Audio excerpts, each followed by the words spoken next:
Yo, what is going on, guys? It's me, Paz, back with another meta video. I know that there has been a lot of changes, so let's get right into it.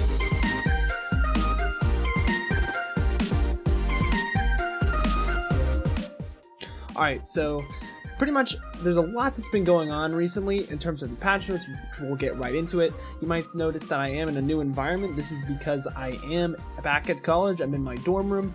If you have been watching streams, the internet doesn't exactly say super stable, but yeah, I'm in my dorm again. Hopefully I'm going to be able to get this content out to you guys pretty consistently like I have in the past. But anyways, let's get right into it and see what we have going on in the patch notes. So there's a lot of interesting things that have been happening, but I don't really think it's going to change a lot. The things that were good are still going to be good, things that were bad still going to be bad. But yeah, let's go into it. So Arisa, her Fortify now prevents critical headshot damage while it's active.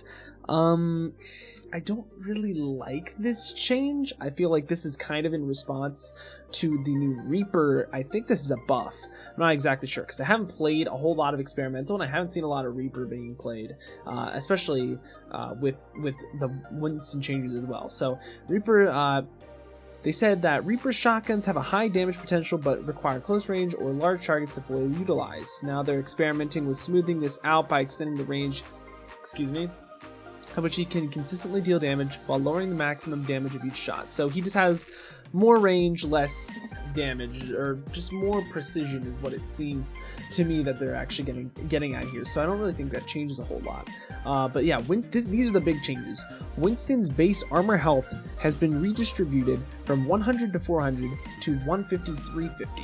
That's really big. That's more armor, which means tracers aren't going to be able to poke as much, sombras aren't going to be able to poke as much. He's just going to be a little bit more meaty, which is really important with the Wrecking Ball nerf. That is going to be knockout strength actually getting reduced by 25%. This helps him out a lot against brawl comps, or this helps brawl comps and spam comps actually a lot against Wrecking Balls, because now they aren't going to get displaced as heavily as quickly, which overall is actually going to be really good for the whole balance of the game, in my opinion, because I think that Wrecking Ball has been getting a lot of value and has kind of been forcing Brig out of a lot of metas. So what we're really going to be seeing here is the theme of Wrecking Ball comps are still probably really good in terms of dive v dive, but I think that Winston's double bubble comps actually might make a huge comeback, and that's definitely what we're looking at here in terms of what's going on with the meta. But yeah, let's go into the tier list now. Echo isn't in this one because the one that I've used in videos past I couldn't find for some reason, but we're just gonna have like this Symmetra icon's gonna be Echo when we get there. But yeah, without further ado, let's actually move on to the tanks. So today we are starting out with, I think, the new tank composition is double bubble. I think that now that Winston has that extra armor, he's going to be able to take a little bit more burst and allow for Ana to get her nano boost more efficiently, quicker, faster.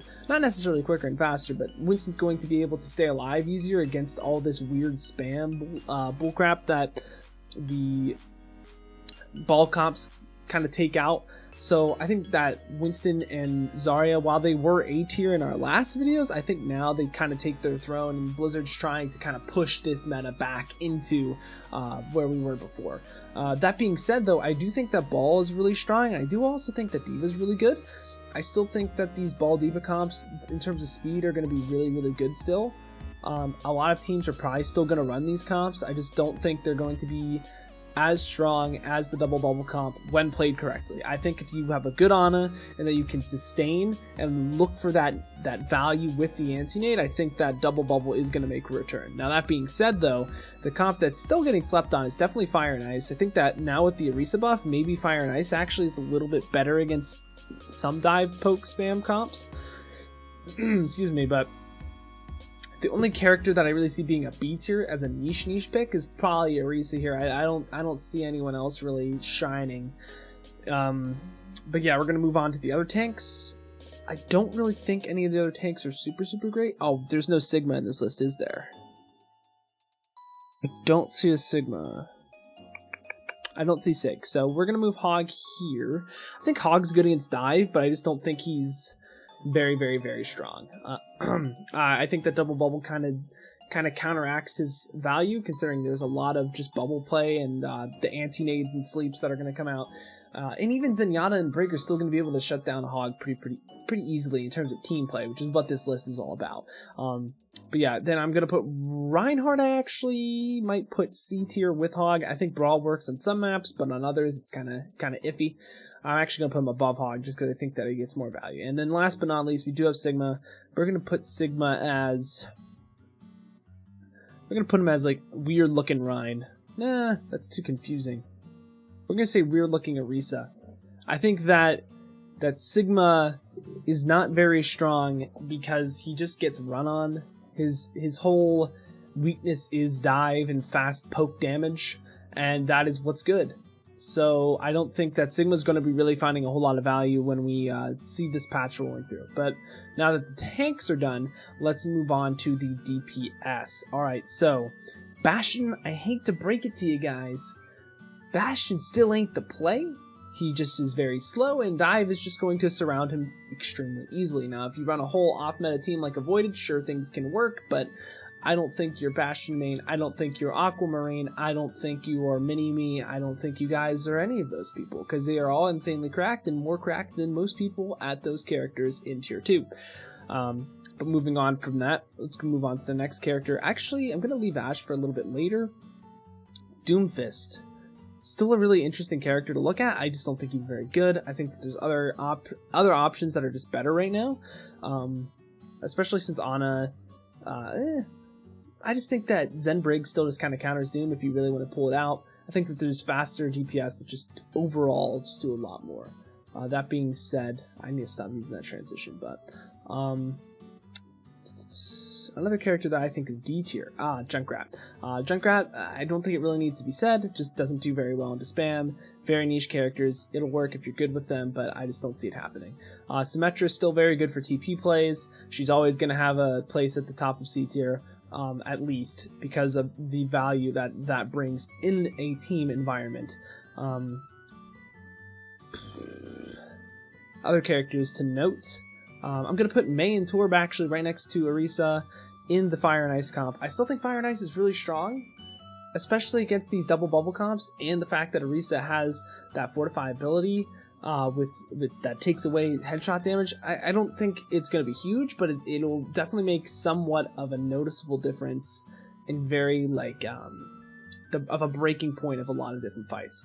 But I don't see it being the top of the meta now for a little bit. But who knows? I mean, some teams do run it a lot, and it's pretty decent, so you got to respect that. Genji I'm gonna put above Doomfist now, only because Nanoblade EMP, what is that called? Hackblade. Hackblade might come back on 2 CPs. It's not going to be the top of the meta, I just don't think, but you never know. Maybe Nanoblade, if Genji gets a little bit of a buff in the future, maybe Genji goes to A tier. I just don't see him going up to where he was in the Overwatch League about a year ago, maybe a little bit less. I don't even remember at this point, but he was very, very strong, and that's something that Blizzard is most likely going to avoid for quite some time. Reaper, I'm going to say, is a little bit of a sleeper pick. I don't know how he's going to be run into the dive, because who knows, maybe Orisa Hog actually will be decent against dive, and maybe burst damage will be good. I don't know if he's going to wake up and just kind of shred the monkey comps, but the problem is that armor is going to chunk away at his viability, especially since Winston has more of that. So he's not going to be doing as much damage with all the pellets that he's throwing at them. So it's not very probable that he's like an A tier. I think he's a sleeper pick B tier. Maybe you pick him and kind of throw the enemy off a little bit. All right, so I'm trying to think of what I would want to run with a double bubble. And I'm thinking definitely Tracer is really strong. Even though the monkey does have the armor increase, I think that Tracer she's a very solid DPS that you can't really go wrong with in dive, and is very, very strong. I'm going to put Kree AT. I'm going to wait to put Kree AT though. I have a reasoning for why, I'm just not 100% sure. Soldier, I'm also going to be putting A tier because Soldier's flank ability is really, really strong. I think he's bottom A tier. I don't think the flank Soldier is always the right choice.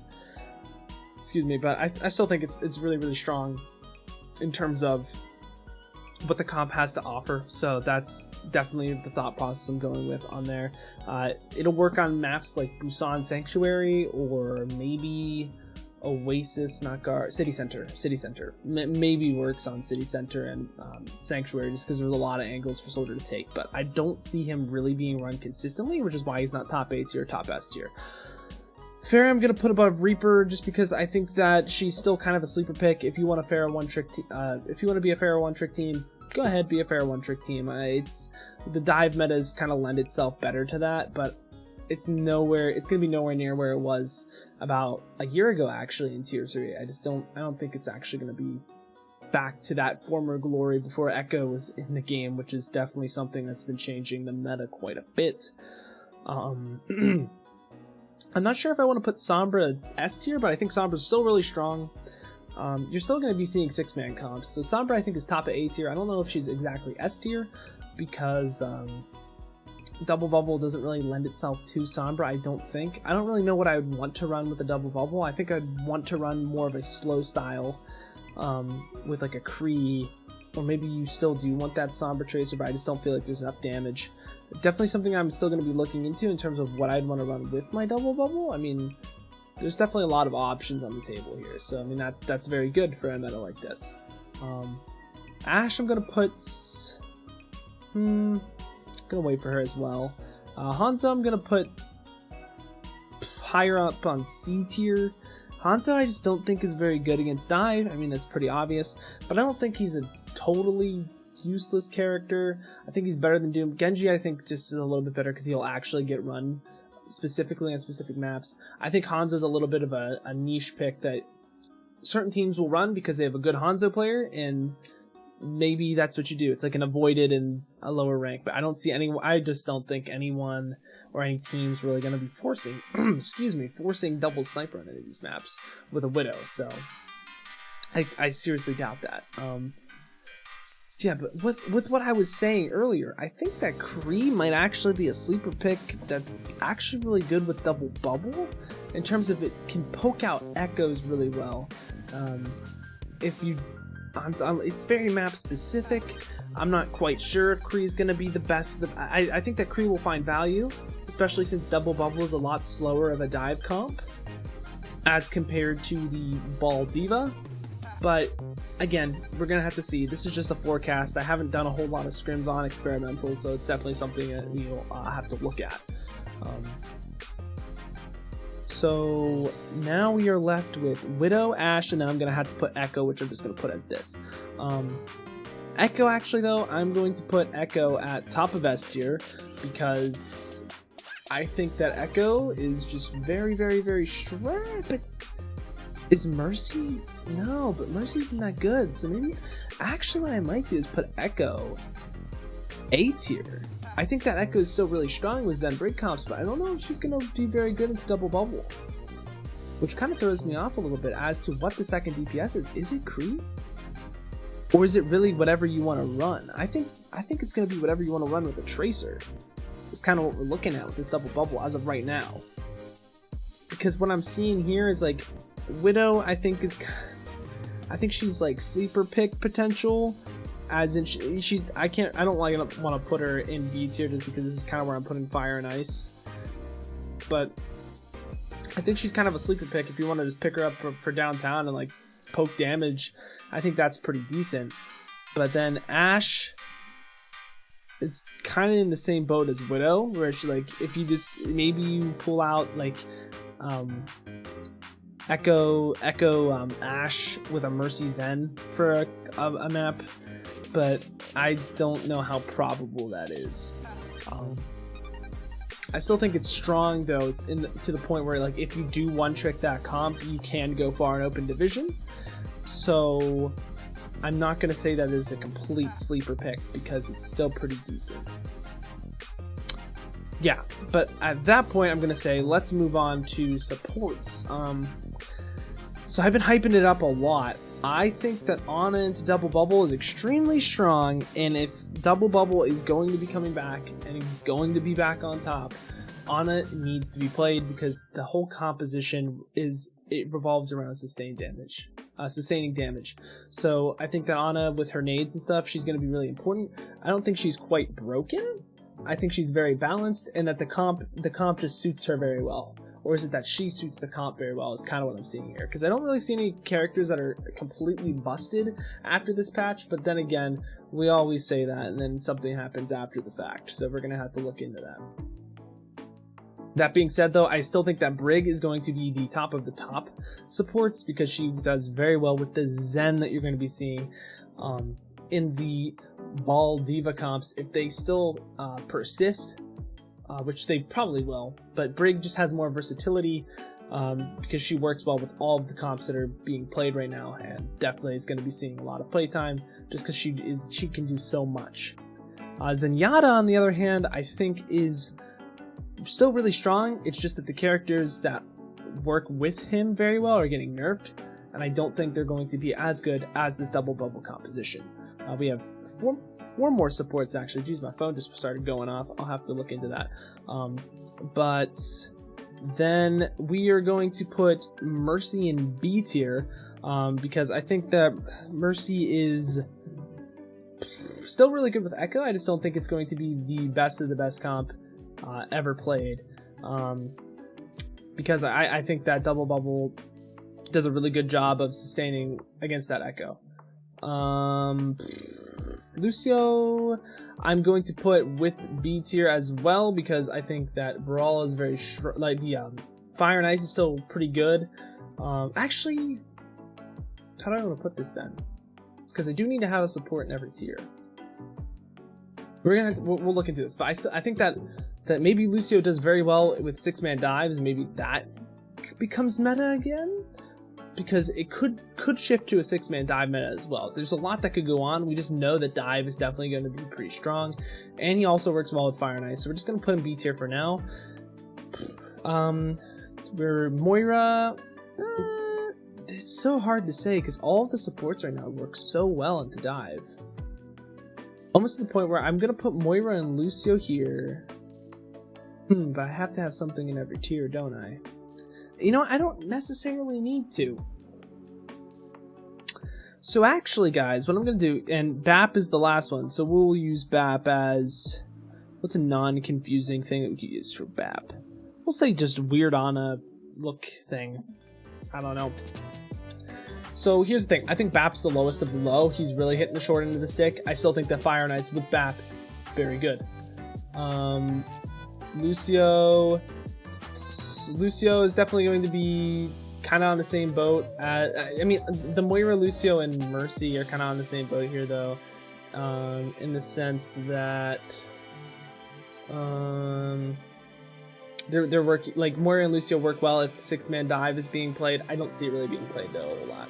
But yeah, I think this is a pretty good list. If you guys have any questions, just let me know in the comments below. I will be making a video this Thursday, hopefully that it will be out. It might be the set nades, might be an OD video, I'm not sure. But yeah, guys, until next time, guys, I gotta peace out and Paz out. I'll see you in the next one.